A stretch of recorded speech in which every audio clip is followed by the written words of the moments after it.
back to New World Next Week. I'm James Corbett of CorbettReport.com. And I'm James Evan Pilato from MediaMonarchy.com. Don't stand so close, deadbeats. We've got that story, plus Big Pharma can't dodge a big lawsuit. But first, Kennedy and King families call for Congress to reopen assassination probes. This happened on the occasion of Martin Luther King Jr. Day, which we just observed here in the States on the 21st this past week. A group of over 60 prominent American citizens calling upon Congress to reopen the investigations into the assassinations of President John F. Kennedy, Malcolm X, Martin Luther King Jr., and Senator Robert F. Kennedy. Signers of the joint statement include Isaac Newton Ferris Jr., nephew of Reverend King and past president of the Southern Christian Leadership Conference, Reverend James N. Lawson Jr., close collaborator of Reverend King, and, of course, Robert F. Kennedy Jr. and Kathleen Kennedy Townsend, children of the late senator. Other interesting signatories include G. Robert Blakey, Chief Counsel of the House Select Committee on Assassinations, which determined in 1979 that President Kennedy was the victim of a probable conspiracy. There's also Dr. Robert McClelland, one of the surgeons at Parkland in Dallas, who tried to save Kennedy's life and saw clear evidence he had been struck by bullets from the front and the rear.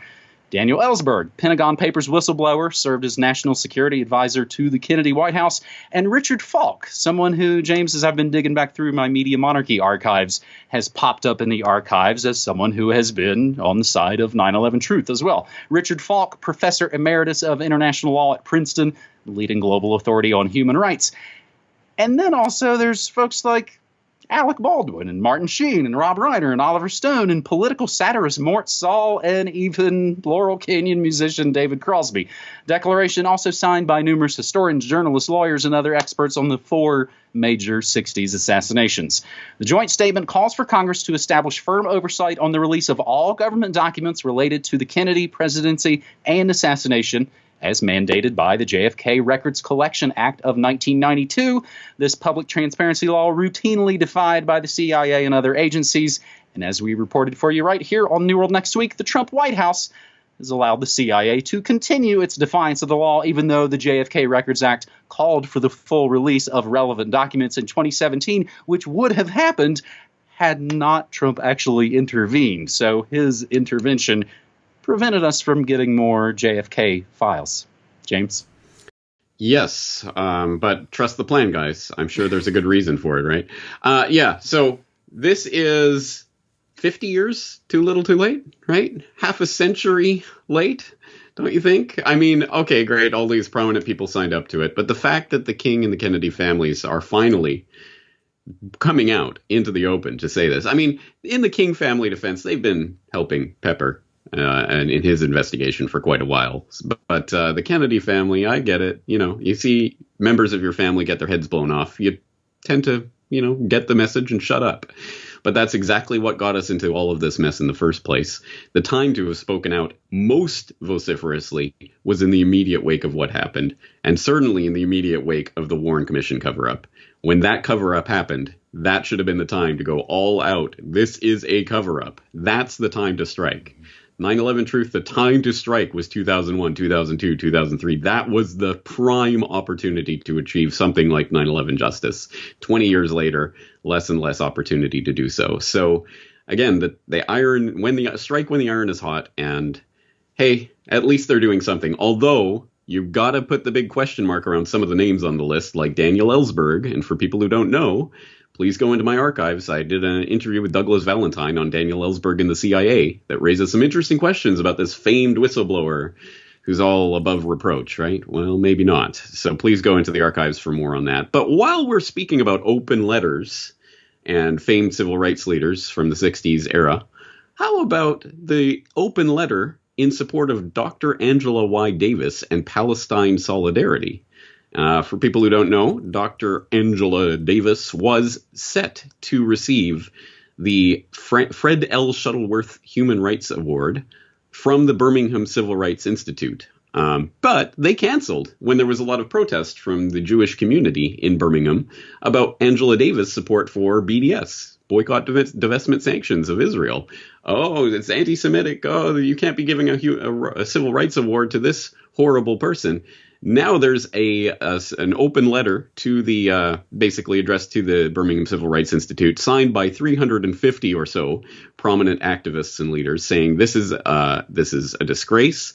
You shouldn't be dishonoring her in this way because of her support for Palestine. That is a good thing and is part and parcel of the vision of people like MLK and others who were campaigning for civil rights in the 60s. Of course, he would have extended that to Palestinians living under Israeli occupation. So now there's a huge schism coming because of this. And it's very interesting that this issue is exploding around MLK Day and all of this celebration of this history. And now there's a fight for that legacy that's going on. So I'll direct people's attention to that if they haven't seen it. Once again, Angela Davis, PalestineSolidarity.com. I'll put the link in the show notes so people can check it out for themselves. But an interesting issue that's coming up around the same time as this. I have reported on my morning show both fake sides of Congress, the fake left and the fake right, the House of Representatives and the Senate, both of their individual first pieces of legislation in this important new legislative session, both of their first pieces of legislation are about protecting Israel, about banning speaking out or supporting BDS. James, I think back to the JFK MLK story. For me, I think in talking about these kind of topics, maybe when you're talking with folks who might not be that into it, for me, I think the same thing I used to say about the 9/11 Commission. Well, if the commissioners themselves don't believe it and rattle off the names of the people who had quit and what they had referred to it as, why should you believe it? Same thing with the assassinations. None of the family members believe it. Why on earth should you believe it? Our second story this week on New World Next Week, episode 364, James. It's kind of a two-parter. You sent me your link, and I actually had my own link. As we continue to chart the brave new world order, Hebei court unveils program to expose deadbeat debtors. Deadbeat debtors in North China's Hebei province will find it more difficult to abscond as the Higher People's Court of Hebei on Monday introduced a mini-program on WeChat targeting them. Called a map of deadbeat debtors, the program allows users to find out whether there are any debtors within 500 meters of you. The debtors' information available to check in the program, making it easier for people to whistleblow on debtors capable of paying their debts. It's part of our measures to enforce our rulings and create a socially credible environment, said a spokesman of the court. And then the version I have on my own morning show, WeChat program shows when people on credit blacklist are near you. Wondering if anyone bad with money is around you right now? China has a WeChat mini program just for that. Deadbeat Map, that's apparently what they're calling it. It's capitalized, so it's got to be the title. Deadbeat Map pretty much does what it says. It reveals the location of Laolai. Laolai, a word used by authorities to refer to people who fail to repay their debts and are put on a social credit blacklist. Open the mini program, and we have some of those photos. And again, everything we say will always be included in the show notes. Open the mini program, and you'll see where these people are if they're within 500 meters of your location, though for now it only works in the capital of the Hebei province. It might seem like a violation of privacy, but in China it's pretty normal. The country began publicly naming and shaming deadbeats last year under its social credit system. James, hopefully, I sang a little bit of the police there at the top of the episode. Hopefully that doesn't get us, a flag here on YouTube. One can only hope. Well, this is just another signpost along the path that we are clearly headed down right now. And all we are doing at this point is putting the signposts in the road so that when it comes, people will know. We've been talking about this for years. We know where this is heading, and you're making the choice right now whether you're going to start stepping into this future or not. Hey, here's an easy way to avoid this type of Orwellian society where everybody's tracking you and, oh, is there a deadbeat near me? How about you don't put the tracking device in your pocket? Huh? Oh, wait, no, but I need my little tracking device. If we are making the choice right now to step into this or to step away from it, and it is becoming a matter of life and death. And we can see where this is going, because pretty soon they're going to gamify the system where, hey, you'll earn some extra social credit if you nab one of these guys, right? I mean, it's going to be a system where they gamify it so that you can get ahead if you rat on your fellow citizens and if you help nab someone and if you stop thought crime or whatever it is, and they just lead you along that system. So we can see it rolling out in China. and we already know the various ways that it's rolling out at home. So we're making the choice, and it's a question of what you choose to put in your pocket at this point. And there are all the folks working for Alphabet Incorporated. They're signing petitions, too, with their feeble attempts of, oh, please don't work with China. But you know that they will, and that they have been already, I think. And the U.S. government, perhaps more importantly. There you go. James, our third and final story here on New World Next Week is a pretty sad and gnarly excuse for good news, but we will take it. Johns Hopkins and Bristol-Myers face a $1 billion lawsuit for infecting Guatemalan hookers with syphilis. We grabbed this story via Zero Hedge, but it's on Reuters and it's on Gizmodo as well. A federal judge in Maryland said Johns Hopkins University, pharmaceutical company Bristol-Myers Squibb, and the Rockefeller Foundation must face, this really buried the lead there, their name didn't get in the headline? Bristol-Myers Squibb, Johns Hopkins, and the Rockefeller Foundation must face a $1 billion lawsuit over their roles in a top-secret program in the 1940s ran by the U.S. government that injected hundreds of Guatemalans with syphilis.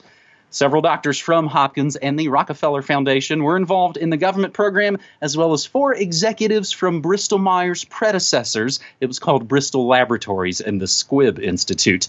The overall purpose of the study, this is a quote, was to test out whether antibiotics could be used to prevent syphilis or other sexually transmitted infections before its symptoms appeared in someone who was exposed to them. So the researchers initially recruited sex workers with syphilis to have sex with prisoners. Later on, they directly infected volunteers without their informed consent or knowledge of what was really happening. In many cases, though, infected people were left untreated. In total, 83 deaths linked to the study, though it's not entirely certain whether the infections were the direct cause. In a January 3rd decision, U.S. District Judge Theodore Schwang denied the defendant's argument that a recent Supreme Court decision shielding foreign businesses from lawsuits in U.S. courts over human rights abuses abroad also applied to domestic firms absent congressional authorization. Schwang's decision, big victory for the 444 victims who were all pretty much dead anyway. At least their relatives, though. They are the ones suing over the experiment. Was concealed until a professor at Wellesley in Massachusetts discovered the files in 2010. And James, we've talked about these stories before, and every now and then you'll see maybe Bill Clinton roll out and go, oh gosh, I feel your pain. So sorry we infected all those people with syphilis. And they apologize, and states all around America have done these sort of quiet kind of recompense things where, oh, sorry for all those eugenics experiments we pulled off on you. Here it is again, James. Yes, and not only have we talked about this type of story before, but we've talked about this story before. I had a hunch as soon as I saw this. I'm like, we've covered this before, and boy, was I right. We first talked about it in March 2011 in Experiments Exposed, and then in January 2012, we followed up with a related article about U.S. argues it is immune from Guatemalan STD experiment lawsuit. And then in April of 2015, we mentioned it in a story about Johns Hopkins faces $1 billion class lawsuit over knowingly infecting Guatemalans with STDs. And then we had another flashback to the original October 2010 admission of all of this in a story that we covered in November of 2017 about vaccine company caught illegally injecting people at hotels with herpes. So yeah, we have covered not only this type of story, but this story in particular for 7 years, 8 years now. So yes, this is one hell of a story. And again, yeah, this isn't necessarily good news. If I get injected with syphilis in some secret experiment, maybe my children will receive some money later on after I die is not exactly consolation, is it? And the fact that no one who is actually involved in these experiments is it going to, I mean, they're all dead and gone anyway, so no one's really going to suffer from this. No one's going to have justice conveyed to them through any sort of court process.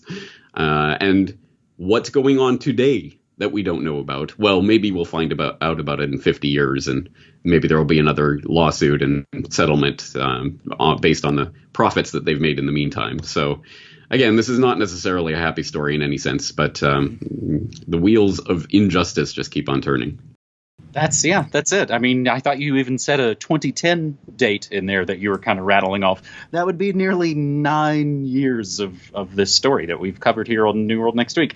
I guess I would look at it hopefully as good news in a way, if I may appropriately quote Jim Garrison. Let justice be done, though the heavens fall. That it just all comes out, and all their names and the Rockefeller Foundation and Big Pharma all gets dragged through the mud, and they essentially are thought of in the same ways that we think of Monsanto and Bayer in this very day.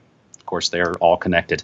James, I think what passes for actual good news is my latest episode of Good News Next Week, Open Source Plans for the Grow Room. That episode is up for Media Monarchy members only. I always give that to those folks first, and then it goes out public for everybody.